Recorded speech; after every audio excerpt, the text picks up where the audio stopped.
By midlife, our DNA has already set the stage for how our body responds to everything from food to stress to environmental toxins. The genetic blueprint we're born with does not determine just our eye color and our height. It's actively influencing which health challenges we might face in our 40s, 50s, and beyond. Today's conversation with Kashif Khan, he's best-selling author of The DNA Way. He explores how understanding our unique genetic code can transform our midlife health journey. Now, Cash discovered firsthand that mysterious chronic conditions affecting millions in midlife often have genetic roots waiting to be decoded. Now, after overcoming 5 chronic diseases himself by aligning his lifestyle with his genetic needs, he's now helping thousands, if not a lot more, rewrite their own health stories, including mine. Cash, thank you so much for being here today. I have so many questions. You really opened my eyes. You really enlightened me about what was going on with my own body, why certain supplements are affecting me strange. So thanks for being here today on Midlife Conversations. It's a pleasure, honor. That we'll jump into it. It's great.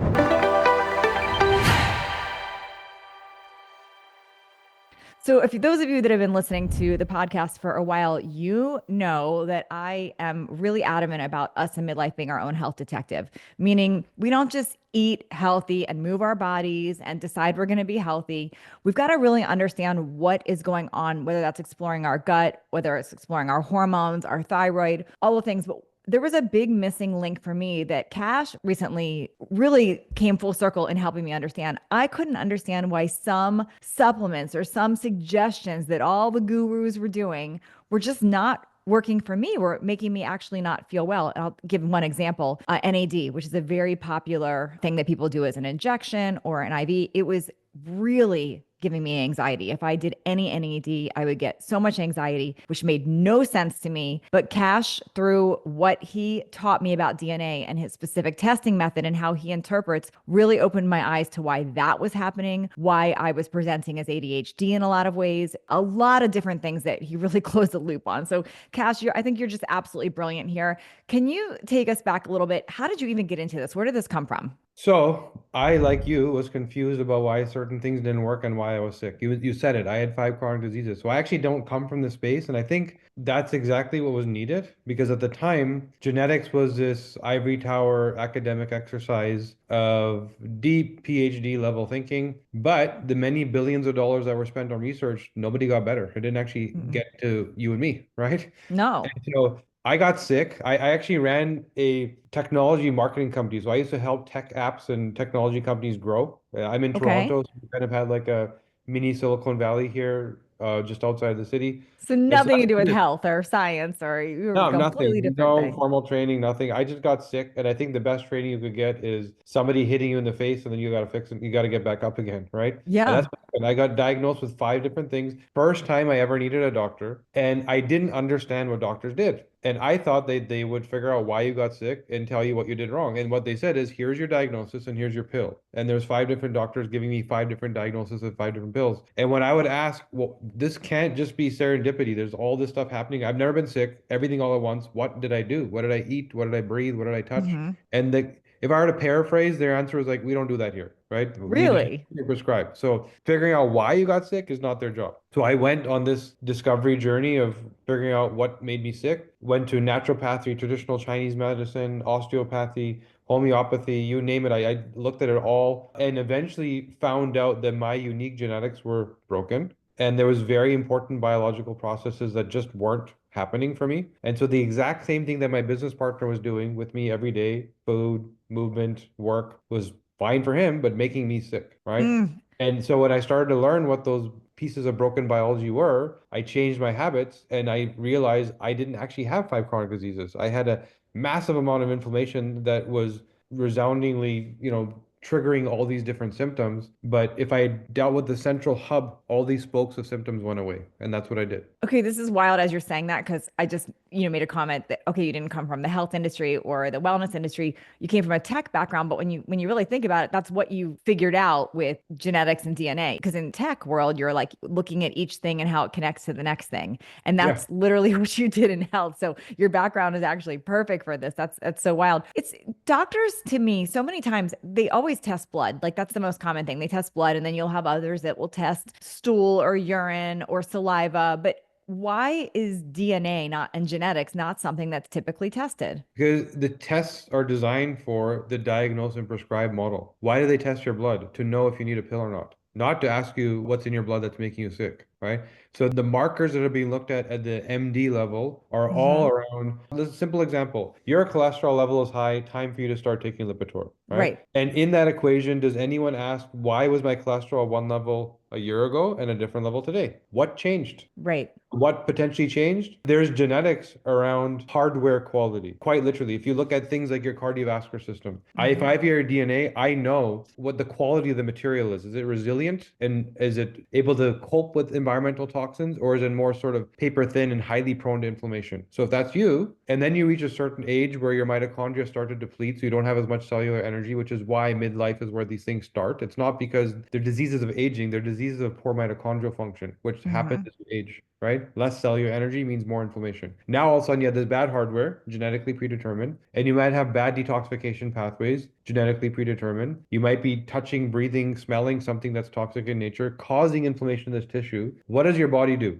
If you have Hmm. inflammation in your arteries, it will actually use cholesterol as a hormone to fix the inflammation. Cholesterol is a repair tool. Okay, wait, back up a second, because this is where you really got my attention before, because this was literally me. So, can you say that again? Because people automatically put cholesterol into bad toolbox. Like, this is Yeah. bad, not supposed to have it. Say what you just said again of what it's being produced for. Cholesterol is literally the soldier your body sends to go fight inflammation in your organs and tissue. It's a repair tool. Think of it as like Vaseline smoothing out dry skin, right? Wow. That's literally what it's doing. It's fixing tissue. It's also the foundation for your sex hormones. You can't make testosterone without cholesterol. Your brain is a ball of fat, and no surprise that with the prescriptions of Lipitor and statins, you also have diagnosis of Alzheimer's, right? Because when you remove the cholesterol with the medication and you just, without understanding this whole picture here, you're removing the protection variable. Did I hear you right? You're removing the protection without asking why did you need the protection? And why you needed the protection is some environmental toxin caused inflammation in the tissue. Cholesterol was deployed. Now cholesterol comes in contact with the toxin. It also starts to get damaged and oxidized, and the cholesterol receptors don't recognize it anymore. And there's genetics around how good your cholesterol receptors are. So if you have bad receptor genetics, then it's very easy for that cholesterol to build up and get left behind because the receptors already don't do such a good job, right? So you might have a perfect storm that equals if I'm exposed to the wrong environmental toxin, I'm going to end up with a cholesterol blockage, buildup, calcification, plaque of some sort Mhm. because I can't tolerate the ensuing repair my body's trying to do. And the cholesterol isn't the disease. The cholesterol was the repair tool oxidized by the toxin. That eventually doctor says, what I'm allowed to measure is a cholesterol level because that allows me to prescribe a pill. And if I'm hearing you correctly, and I'm connecting the dots, some people, if they don't have that problem with how their body is going to adjust or use it, it could be very helpful to have that higher Yes. cholesterol. So the bad receptor gene, where you don't do a good job and so it's easier to develop plaque, was actually a beneficial trait for our ancestors because our ancestors didn't experience chronic everyday inflammation. They experienced acute once in a while going to war and getting stabbed. And so the person who had the bad cholesterol genetics had free-flowing cholesterol molecules available to repair the tissue. So they were more likely to survive the battle, right? So Wow. this was actually a genetic trait that was meant to benefit us, but now we have chronic everyday inflammation where it's too much. That's the difference. Okay, so first thing, this is just a complete example of where my mind was blown about these various things like that we've been misled to believe about cholesterol, for example. But I don't want people to jump to the conclusion that, you just have high cholesterol, just ignore it. It's still going back to, but why and how is your body Yeah. using it when it's producing it? So this is different. So a lot of people have avoided getting genetic testing or DNA testing because they're scared of it. Like they're like, I don't want to find out I have this bad thing and then it's doomsday, or I don't want to. And I've heard that a lot, especially people with like the BRCA gene, or they don't want to know. What are your Mhm. thoughts around that? So that used to be true. Because keep in mind, you even genetics, you have the most personalized thing you can do, which is read your human instruction manual to understand exactly how every cell, every hormone, every detox pathway works. That's literally what it is, an instruction manual. Mhm. But that then got in the hands of pharmaceutical research trying to use genetics to just make pills to solve rare genetic conditions. So it turned into okay, cardiovascular disease, cancer, Alzheimer's, these are all lifestyle things. They're not genetic, right? Let's just focus on things like sickle cell syndrome and rare breast cancers like BRCA, for example, Mhm. because eventually you'll be able to make a pill to turn a gene off. Now pharmaceutical sort of methodology works. But the truth is that none of these gene markers that are being looked at actually cause the disease. When you study in a pharmaceutical model, you're studying sick people. So you're studying in a disease-centric context. You're studying somebody that already has Alzheimer's, now trying Mhm. to figure out what gene is related to Alzheimer's. They don't study people with that exact same gene that didn't get the Alzheimer's and ask them what did they do right, Right. right? Makes And sense. that's the actual information we need. So the prescription around this gene causing something, and that's so you mentioned BRCA. Let's use that as an example. Okay. Right? So BRCA is a scary four-letter word for women. The Angelina Jolie effect, where she literally cut her breasts off. A doctor said, "You have the BRCA gene. Go cut your breasts off." Right? Hmm. And how many men are told, "Go cut your penis off"? Right? How many people are told, "You Not, you have a yeah. risk for brain cancer. Go cut your brain out." You Right. know, there's a reason why this is happening. And now young women are being told, "Cut your fallopian tubes out to avoid ovarian cancer." Wow. Right? Wow. So why is this happening? The BRCA gene doesn't cause cancer. The BRCA gene is a tumor suppressor. So God forbid any woman ever gets breast cancer or any sort of cancer. BRCA is the gene that then comes along and tells your body to go fight and kill the cancer, right? Now, if you have a bad version of the repair tool, you don't do a good job of recovery, which means whatever caused the cancer, you're less likely to survive. And so when you study someone that's sick, you're going to consistently find this BRCA gene issue because they're not recovering. But you're not studying the healthy people to ask why didn't they get Right. it? So Oh, what's that's actually very going good. on? So what's really going on is some women, and this is one of many examples I can give you. Mhm. If you want to know the actual why, I can test a 5-year-old girl and tell you exactly where her breast cancer would come from and help her avoid it, right? As opposed to the BRCA gene, go cut your breast off. So here's an example. There's a gene called CYP19A1, and it's Okay. responsible for a process called aromatization, which is taking your testosterone and converting it into estrogen. Every woman Okay. does this every single month. And some women have an ultra rapid version of that gene, so they make way too much estrogen, right? And so they're what we refer to as estrogen dominant. That's step one of three.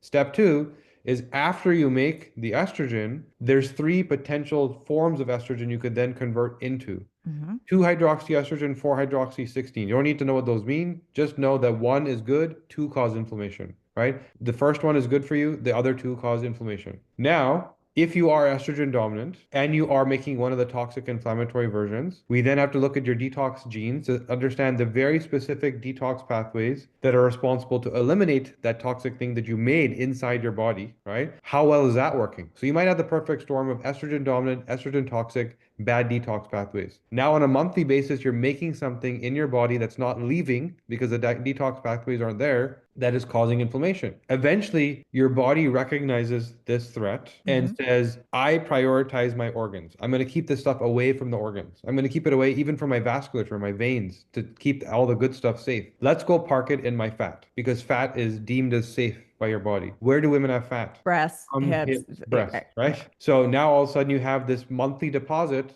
of toxic metabolite that you're making inside your body in your breast tissue. But even then, every woman doesn't get sick. Well, 85% of North American women will go on the birth control pill for 5 to 10, 15 years, overloading that estrogen story. Yep. Some women will go on bioidentical hormones. And I'm not saying hormones are good or bad, but the wrong version in the wrong genetic profile overwhelming that system. Not understanding hormone disruption, etc., from chemicals to yoga pants to frying pans, all of it overloading this. Now you have the perfect storm of genetic profile set me up for inflammation. My habits overloaded the system. This stuff is being deposited in my breast tissue, causing inflammation, eventually damaging cells, leading to cancer. After all that, the BRCA gene is supposed to do something. So it's like the gene is there. You have the gene for, but you still, it's still the environmental things and the other things that we're adding in that will Yep. say how it's expressed and what Yeah. happens with it. And now the difference is if you test the genetics of BRCA gene, the answer is go cut your breasts off. If you look at things functionally with all these different pathways, I said, you now come up with a set of habits, remove this, add this supplement to stop making the toxic estrogen,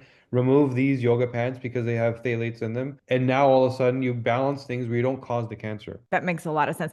If I ever post anything in the fitness scope of things, like if I show that I have abs or that I'm super fit or whatever it is, the comment that will come up is it must be great to have great genetics. Like a lot of Uh-huh. people will go to that, right? I just want to share with you all when Cash did my DNA, I have some of the worst genetic markers on things. Just to give you an example, he said things like my methylation was terrible. My detoxification gene's 50% less effective than normal. I have an ApoE gene, which is associated with cholesterol transport. This is what it said: severely compromised mitochondrial function, 70% reduced efficiency. The reason I'm bringing this up is lifestyle really can play a Sure. role in this. And I saw it. I didn't understand why until I did this with you and understood more now. But just to give you one example, I want to take that mitochondrial function. Let's talk about that for a minute, because mitochondrial function tends to be trendy lately. It's like the new Yeah. topic people want to talk about.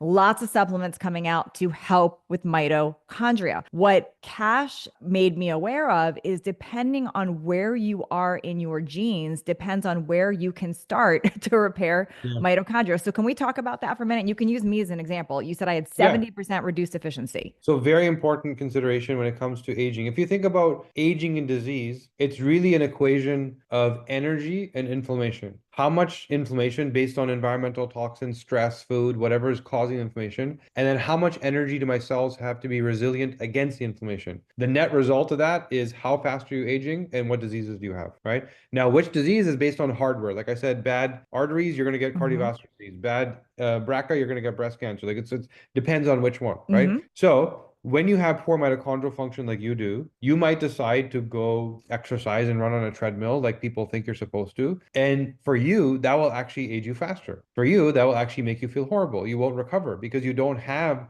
the capacity at the cellular level to produce the energy that's required for that type of activity. And when you get into what we call oxidative stress, which is running on a treadmill, taking in a lot more oxygen, which then gets funneled through your mitochondria. So your mitochondria are constantly using oxygen and nutrition to make energy. They combine both of those things to make energy. In the process of using oxygen to make energy, you make something called an oxidant. And an oxidant is a free radical. It's inflammatory in nature. So this whole process, you don't do well, which means those oxidants that are being made don't leave the cell. They're kind Mm-hmm. of stacking up. This pollution, this smoke is choking the cell and aging it prematurely from the oxidative stress, which is also leading to lack of recovery. So a bunch of friends go on a 5 mile run. One person's ready to do it again the next day. You're in bed the next day, Mm-hmm. right? And he didn't say don't work out, by the way. His answer is never like you can't have a healthy lifestyle. Your answer was do what I've known innately to do, and that's strength train. That's Yes. more things like a Carol bike, the short intervals.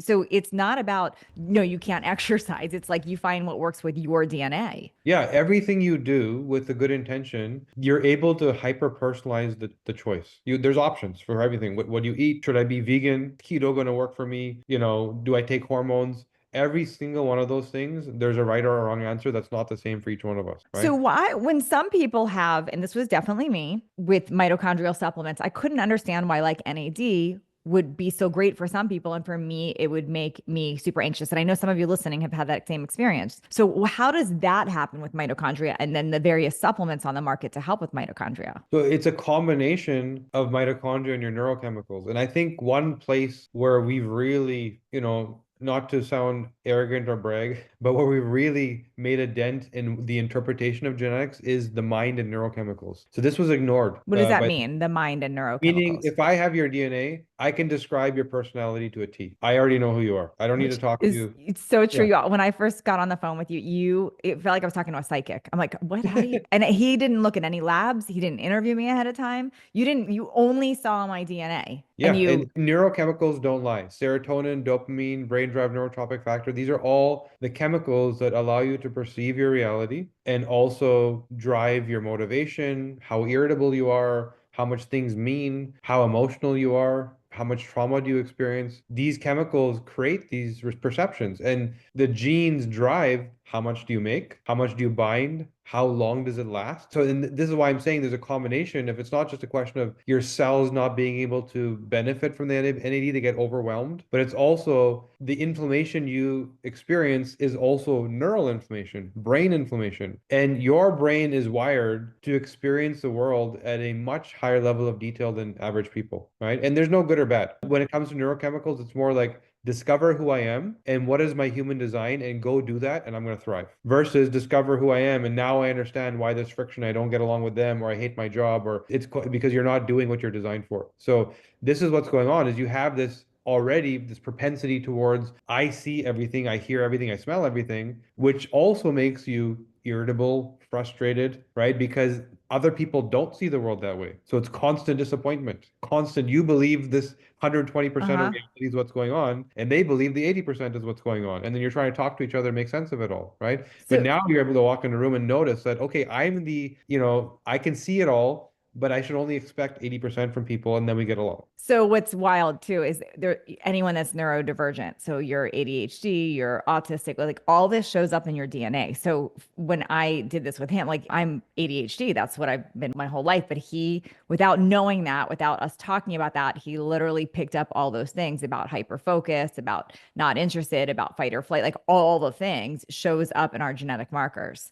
So which is completely wild. So when you mentioned when I asked about mitochondria, like why do some people like supplements feel different in them? And then you mentioned there's a mind connection with that. What did you mean by that? You said there's a Yeah. piece that go with So that your together. mitochondria, the highest density in your body is in your cardiovascular system, and number two is in your brain. Okay. Number three is your eyes, and for women, there's a very close tie to number three, which is the uteral lining, right? Which men obviously don't have to deal with. Hmm. So, because there's such a high density of mitochondria in your brain, there's a bigger delta value of what you would feel when it goes up or down. And so, keep in mind that as you age, your mitochondria deplete. So, the average person that hits the age of 50, and by the way, for women, it starts a little earlier than men, your mitochondria start to deplete. So, they actually shrink, they become less resilient as an individual mitochondria, and they actually die off. So, Hmm. that the average person loses 70% of their mitochondrial capacity by the time they're 70 years old, unless they've done anything to maintain. So you have to do that maintenance, right? And the resistance training is a great tool for that you're doing, right? So when you have this mitochondrial depletion, it's felt very significantly in the brain. In the heart, the impact is there, but you don't feel anything, right? Hmm. This is still why cardiovascular disease is the number one killer. Drop in mitochondria, inflammation hits your harder, right? The brain, we notice it. Can't remember where I put the keys. I'm more irritable, can't sleep at night. Things are, Anxious. yeah, Yeah. anxious, the anxiety, right? So the neural inflammation, maintaining the same load while not having the same level of cellular energy in the brain. And that's going to lead to inflammation. It's going to lead to high cortisol and it's going to lead to this fight or flight type state where the body doesn't want to repair and recover. And so there's a cast. So fixing the mitochondria is one thing, but also understanding what your brain is capable of at any given age is another thing. No, maybe I jumped to conclusion with this analogy, but this is where my brain went. Because again, you just said I'm hyper focused on details and then people won't. But what I thought of is if you eat a bunch of junk food and then you try to eat a salad on top of it, you're not going to be able to get the nutrients necessarily from Yeah. the salad because you did all the junk food. So if you've got dysfunctional mitochondria, you've got other stuff you've got to clean up first. Just piling on a very heavy supplement like an NAD, which is extreme, is going to not necessarily work. You're just going to feel it. You're just going to feel the anxious or the anxiety without it doing all the good work because it's almost like too strong. You want to start more basic, like you would mention to me, like polyphenols or just getting, just regular things, not going to these extreme levels first. Yeah. Well, there's two things to note there. First of all the people that you hear about online that are talking about the extremes have already been through the stage one of dealing with their acute problems, stage two of optimizing and figuring out what supplements to take. And they're 7, 10 years into their journey, right? When you hear this biohacker online, when you hear some Hmm. influencer, they've been doing it for a long time. So the terrain, head to toe, is ready for the thing they're talking Right. about, right? Step one is not what they're doing. It's like when you go to the gym, you don't start by deadlifting 400 pounds, No. right? You'll break your neck, you'll break everything, right? So you have to start with where you're at and then keep going. This is a big gap in the info that people are getting versus where they're at. Second thing to consider is our healthcare industry has taught us to think about the body as separate and siloed individual puzzle pieces. And that is a great way to keep somebody sick because you never actually get to the root cause because the root cause is never a single lever to pull. It's always multiple systems fails. The body is resilient. The body is designed to repair and thrive. The body's not designed to be sick. It's when many, many things are going wrong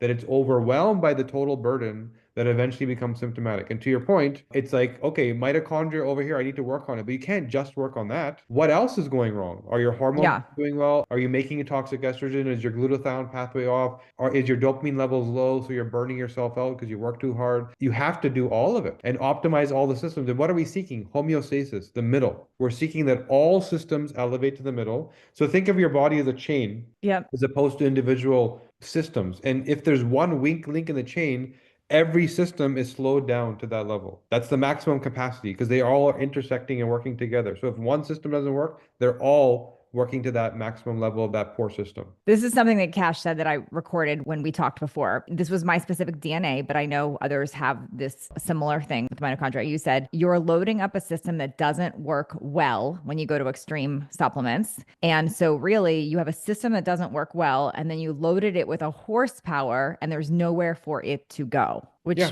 is makes total sense. So if you were taking something that somebody else told you, oh, I don't feel anything when I take it, or it's fine with me, but you're feeling that, it's because of how we genetically are. So Yeah.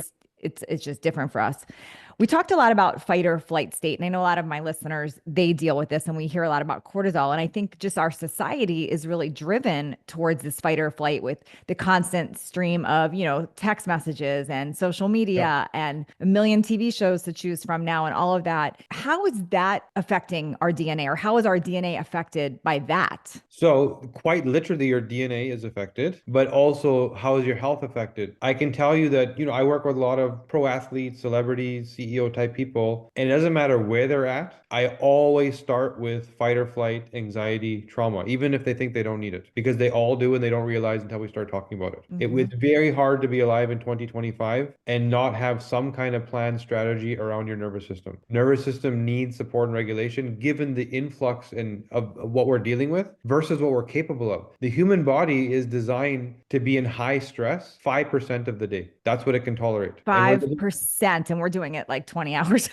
the 24. yeah, it's literally the flip opposite, right? We get Yeah. 5% recovery. It's like lying in bed at night, flipping through Instagram, trying to get some me time. That's all that's left. And the body was designed for, think about what a cave person's life looked like. Hmm. Our DNA hasn't changed in 250,000 years. There's no change. We're wired like cave people. So that's what did they experience? Everything was the same. Once in a while there was a storm, once in a while some wild animal walked through the village. Otherwise, things were normal, right? So having said that, your nervous system there's genes that play a role in how you actually experience trauma. Some people do it more than others. Adrenaline surges through your system and creates a change in biology. And if you live in this state where adrenaline is always surging and the imprinting is always happening and your serotonin is always being triggered to, react in terms of your mood, then your cortisol kind of stays on, right? It stays up here. And when your cortisol stays up, which it's not supposed to, it's supposed to be 5% of the day, right? Then you eventually end up in a state that we call a cortisol addiction. And cortisol addiction feels like a high functioning anxiety. It's this drive, this I can't stop, right? Like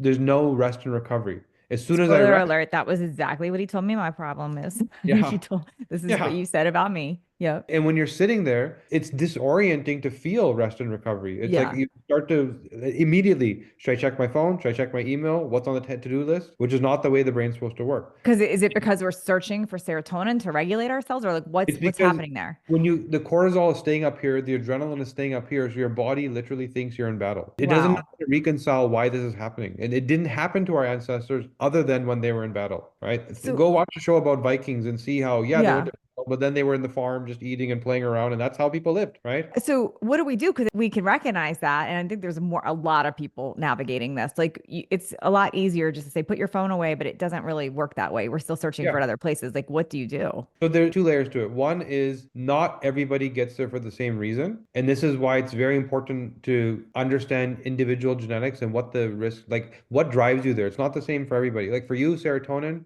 for me, it's more dopamine. I can't experience pleasure. My ability to actually experience the wow factor of things Hmm. is a lot, and it clears way too fast. So I have this sort of reward seeking, risk taking behavior. I always need more, more, more, more, You said right? that to me too. I had that same thing. I had the Yeah, okay, dopamine well, thing. no Yeah. surprise given, Yeah. where you ended up, right? So now this equals like frying my nervous system with burnout, right? So for me, that's my priority around my mood. So it's not the same answer for everybody. Some people have bad brain-derived neurotrophic factor genetics, which means they don't do a good job of neuroplasticity, which means they don't develop their brain well, which means when they experience things that are a big deal, it has way too much weight and meaning to them. Hmm. So that may be the challenge, is that everything that's going on feels like it's like driving a drama queen response, right? So crying over spilled milk. So that's step one. It's like, who am I and why am I feeling this way? It's not the same path for everybody. So know why first. Yeah, know why first. And that's the whole point of genetics, is not, again, not treating the symptom of I'm in Yeah. fight or, because you could spend the next 20 years in talk therapy with a therapist and never fix it. Literally, right? Hmm. What about external supplements that will shut that down? So like I'll know my brain will crave like CBD oil or, Yeah. or and you Yeah. actually told me to get 5-HTP, which I did. So like things like that. How is that helpful when we're adding stuff like that in to Yeah. shut that down? Or is that hurting us more by not like I want to understand that too. Yeah, there's regulating the nervous system, which is just in practice incorporating into your day the reality that your nervous system needs maintenance, which is not, grandma's reality wasn't like that. It wasn't something people needed to do. We now need to do it. The overload of stimulation, we need it. So whether it's breath work, sauna, yoga, meditation, whatever you're doing, the best way to rinse cortisol off of your cells is meditation. There's nothing that works better than that. Exercise, I would say, is number two.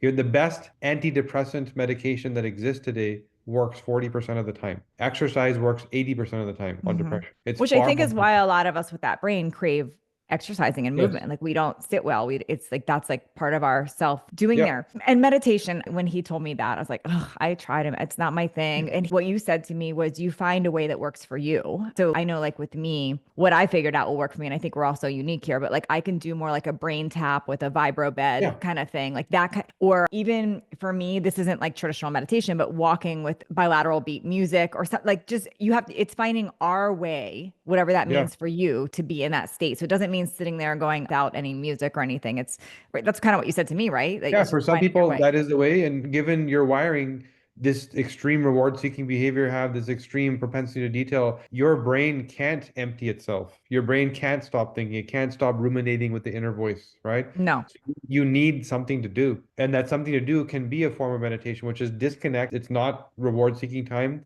it's recharge time, right?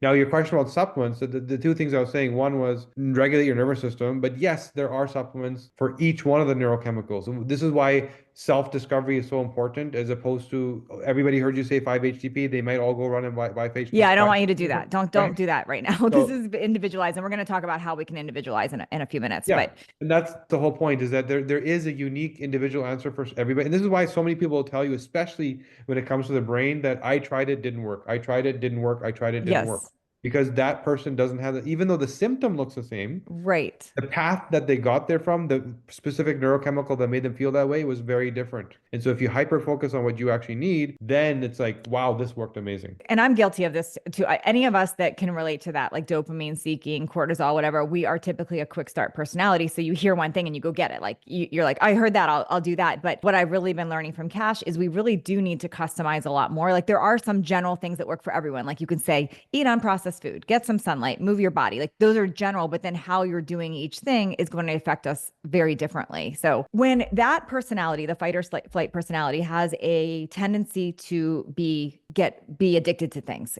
whether that's phone Yeah. or whatever it is, people are aware of that. That can create more stress. That you have this problem with that, and you have this more stress, and then you hear you say, well, go meditate or go do that. And then they don't know how to do that. And it creates more stress. What do you advise that person to do that in itself, just telling them what they need to do is going to create a bigger problem? Do you get what I'm asking? Yeah, Okay. and I can tell you which genetic profile usually experiences that. It's the opposite of you and me, where there's too much dopamine. So that person is they're living in what we call contentment, because it's so easy for them to experience satisfaction Hmm. that it's hard to feel motivated to do anything because nothing feels important. And that person, often a great artist, a great researcher, they're good at binging. They're good at doing things for a long time. And Yeah. they're very bad at doing things that they don't want to do. They might say, yeah, nod their head, no problem, but they're going to procrastinate, procrastinate, procrastinate, and then eventually create the anxiety of having to do something that was taking a week in 2 hours, right? So this is a very common outcome of that profile. And so really what that person needs is structure. It's not about a supplement. It's not about a pill. What they need is that profile, your profile, my profile, We respond to outcome. Show me the shiny object and I will find my Yes. path. I'll go chase it, right? The other profile that we're talking about responds to clear instruction with a deadline. The outcome isn't as important as the instruction and the deadline because I need to know what to do and when it's due, and then I'll figure out how to do it. So what they need to do is take that outcome with the clear instruction Hmm. and break it into micro, which is Friday at 5 p.m., the report is due. That means Monday at 5 p.m., the research is due. Tuesday at 5 p.m., the imagery and the formatting is due. Wednesday at 5 p.m., a peer reviewing it, and then and so on, right? Because if they give themselves the instruction and deadline, it becomes so much easier to do the thing that they procrastinate, which causes them the anxiety. And they don't realize the anxiety is just because they actually have a very healthy state, which is contentment. I'm good. I'm satisfied. I don't need it, right? And it Yeah. equals when you give them a load that they don't want, anxiety. Okay. You mentioned a little bit earlier that our genetics also will determine the best way to eat for us. And I know, like me, you agree that unprocessed natural real food is key, but you have some, they're not just your opinions, they're science backed based on DNA and genetics, why some people would thrive more of as a carnivore or a keto Yeah. or vegetarian or a vegan. Can you talk a little bit about that and like what you typically see? And with genetics, I've also heard people say like a certain blood type would do that. Is there any correlation there? Help us understand a little bit more about food there. So what we've seen is that these different types of foods need different enzymes to break them down. And we can predict with your genes how you produce these various sorts of enzymes. And so I've seen many people who, have, for example, a completely wrecked, broken gut, and they're doing all the stuff around gut repair and supplements and fasting, but their gut still just won't get repaired. So there's certain enzymes you need to break down plant foods like kale and spinach and broccoli, etc. And those foods happen to be very rich in oxalates. Oxalates are, oxalic acid is found in certain Yep. foods. It forms this little glass crystal. If you don't do a good job breaking those foods down, that also means that you're exposed to the oxalate for a lot longer, which will completely destroy your gut. And so it kind of speaks to oxalate intolerance, but these people don't do well as vegans. Right. Right. They also, some people don't do well utilizing plant proteins, beans, lentils, chickpeas, etc. The enzymes required to break them down, get the value that you're supposed to get, don't do it. And so bloated, gassy, losing muscle mass, skin doesn't look the same. All that Hmm. happens within a year or so, sometimes months. But the same is to be said of any diet. Now, there are people that thrive. There's some people where I literally look at their DNA and say, you would do well as a vegan. I think you told me I was that warrior profile. Warrior is more meat based type of thing. Yeah. Was that? Yep, that's what I thought. I also believe that I think all of us, everybody listening, when we are in our healthiest state, when we are doing the things that the best that we can to be our healthiest state, we intuitively feel and know a lot of these things that our genetics are showing us. Like, for example, if you know you feel better thriving eating a certain way, that intuitively is really important because I do think there's a connection there. And am I crazy to say that, Cash? But I think there's a connection between So what we believe and like innately too. So you asked me earlier, I didn't answer your question because we just kept ripping back and forth, which was you said, so does it affect your DNA when they're in a bad state or their mood is off, Hmm. etc. The truth is yes. When you are in a state of love with a clear intention, think about sense of purpose. I feel passion because I love what I'm doing and I have a good intention about it. There's about a 30% up regulation in your genetic capacity, meaning your genes do a better job. And the beneficial genes, the detox genes, the hormone genes, the neurochemical genes. When you're in a state of fear, anger, disappointment, etc., all the bad stuff, there's about a 30% down regulation in your genes because your body starts to deprioritize thriving and recovery and it starts to prioritize what it thinks again is battle, fighting, acute injury versus constant recovery, right? So there's truth to your genes get affected. Now, your DNA is also a communication tool. And this is where it doesn't get spoken about so much, but there's literal DNA is a physical structure. There's signaling sites on your DNA that Okay. allow your body and your cells to communicate. Your mitochondria are also, by the way, communication tools. We think of them as energy devices, which they are. They produce energy, but they also are surveying the environment around you and communicating. You know how you can kind of sense somebody's coming up behind you, right? Yes. You don't have eyes behind your head, but you know they're there. That's your mitochondria literally serving and telling your neurology, turn around. There's something going on. Yes. That's how these senses work. There's actual science Wow. to prove it all, right? So to your point, the healthier you get, the less your DNA is oxidized. The less your DNA is oxidized as a physical structure, the better it can actually communicate. The better it communicate, the healthier you get. So it becomes Yeah. a massive snowball forward. And you find these people that are all of a sudden yogis that are floating in the sky that feel connected to the, where did that come from? Right. Because there's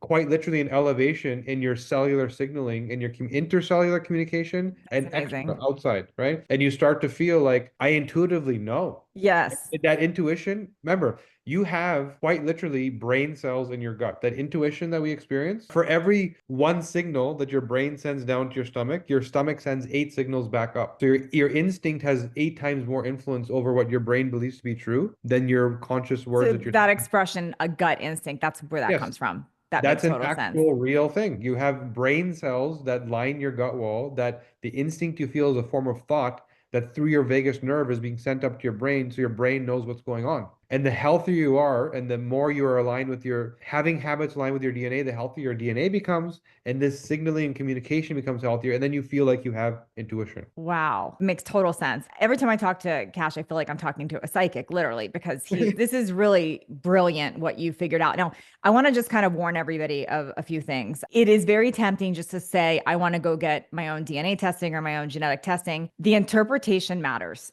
Big time. It matters. I'll tell you, I've had 4 different tests over my lifetime for DNA, and interpretation has been different many times. It wasn't until I learned your method, like that it all made sense to me. Like before I was like, this doesn't really make sense. I don't really get that. I would just equate it to, oh, yeah, that makes sense. Someone in my family died of that, but I didn't really understand what I could change here. So this is important because we thought about like we could just link to you guys getting a DNA test. I don't think we'd be doing you the ideal service from that because there's a lot more explanation that goes with that. So what I want to invite you all to, and I asked Cash beforehand if we can do this because I have so many more questions I want to ask, and I know you all do too. We are going to host a live workshop, like a webinar type workshop on April 9th, and I'm going to invite you to it. Now, this is literally free. You're going to get a lot of great information.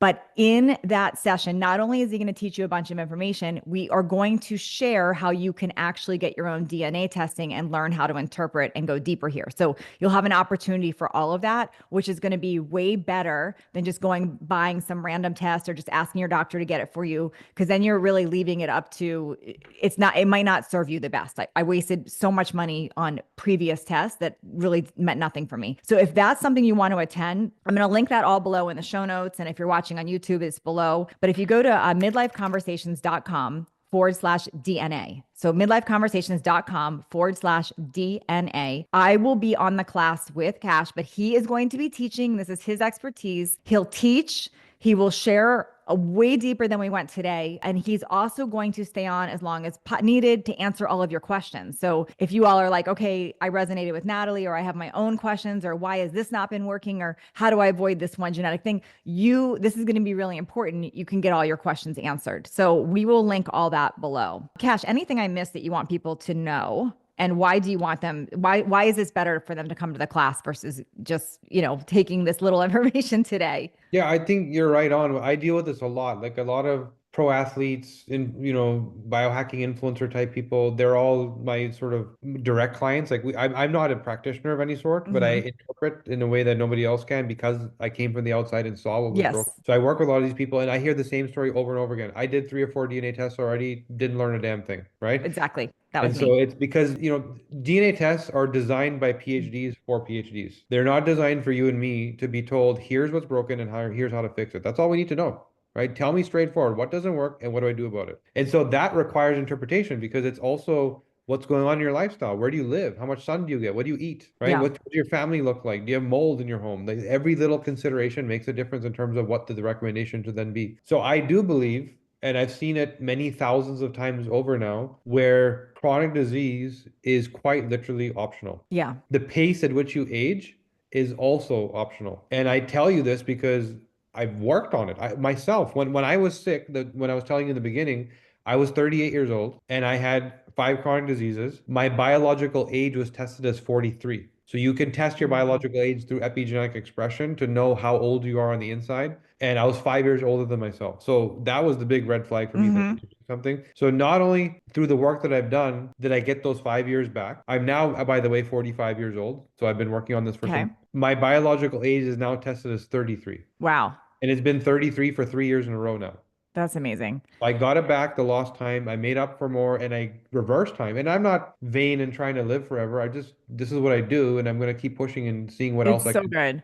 Yeah. You know, I didn't even know that I was doing a lot right. And my biological age does show 13 years younger than my age. So I'm feeling good about that. But what I've really learned from you is just so many other things that could have been headed in a bad direction. So I have genetically high cholesterol. I have my whole life. But innately, I knew I'm like, this is not a bad thing on me because, and I, even to any doctor that said go on statins, I went and did a coronary artery scan. I went and did a clearly, I show I have zero plaque. So to me, I'm like, okay, yeah, if I was getting plaque, if that was happening, I would take this more seriously. But no, I see what's happening. I am that high stressed individual. My cholesterol is coming out to protect me, like just like you said. I also realized from doing this work with you why I crave vegetables. So like I literally crave vegetables like a brontosaurus. Like I want raw vegetables. And it's my body naturally looking for antioxidants. I also from you understand why I can't do NAD, but I could do urolithin A or I could do polyphenols. But I can't do NAD because of what you explain. And you also really set my mind at ease about a lot of other little genetic markers I had. Like my whole family has cancers, type 2 diabetes, all of these things. And I see, okay, got it, have those markers, but lifestyle things are different. So to me, you really empowered me to look at things different. You also really challenged me of why I need to take the stress part as seriously because I've ignored that thinking, oh, that's a superpower. And Cash flat out said, this will kill you. Like you literally said, this will kill you if you do not take this seriously and fix it. And you woke me up with that. Yeah. And I see this over and over again. We work with a lot of high performance people thinking that because there's no symptom, things are okay. Hmm. But the symptom is 10 years after the disease started. Yeah. And so what we're trying to do is look out into the future, see what's coming, and then take a detour and just avoid it, right? And that's life extension. That's like we are genetically designed to live 120 years. And there are many cities on this planet where people do live 100, 110, Wow. 120 quite regularly. Americans don't. Yeah. America, the average life expectancy is 78, and that 78 is also with the assumption that you're in chronic disease at Wow. 78, right? So there's a lot to be said about minor tweaks. Like the things that I told you to do aren't crazy. They're just you're already You're eating, right. you're already taking supplements. We're just gonna get it right, and then all of a sudden your story changes. That you're taking that detour and avoiding problems. And I just want you to know I did everything you said except for one thing, and that'll be a later conversation. So I said, you're not taking my hormone replacement. Absolutely not, not happening. So we didn't agree on that. So it's like you can do most of the things. You don't have to do everything. I said, nope, not taking my estradiol patch off. Not happening. I'll give up 5 or 10 years. Now, that's very important because now if you that's the decision. Mhm. Even then, okay, I'm not going to take the advice. I'm not going to change. Now let's go add something to protect you Yes. from estradiol. Which I did. He told me Yeah. add D-glucuronidate, dim, like so. There's things you could do. So it's not all extreme. It's like you get the information, you make better choices, and then you figure out what do I need to do to make this work. Well, Cash, this is fascinating. I can't wait to have our class on April 9th, y'all. April 9th. If you look at the link below, you can register for free, save your spot, and then show up, move mountains if you have something else going on. This is a class you're not going to want to miss. I'm excited to go deeper here. It will not be me teaching. I'll be on. Cash is going to teach. So it will be about you guys. And thank you so much, Cash, for being here today. Thank you. Pleasure. It's awesome.